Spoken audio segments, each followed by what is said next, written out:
Hey guys, Danny Johnson here, and do you hate how small these tiles are when you're trying to look at pictures on the Mac? So here's what you can do.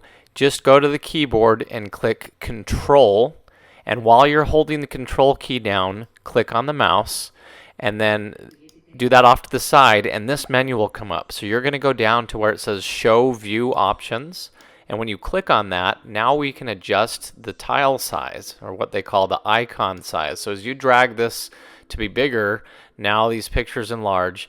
Now I think you do have to reset this often every time you go into different folders, so that's the bad news. But at least this is a way that you can zoom in and really see what you're looking at. So hopefully this video was helpful. Check the video description for more videos like this, and if you're new to the channel, feel free to subscribe. Thanks guys.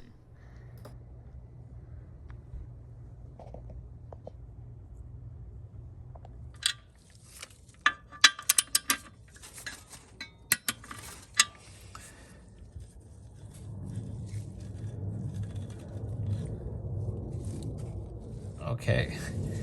Pull it out. Yeah, and now we need my straight edge right here actually, is what we're gonna do.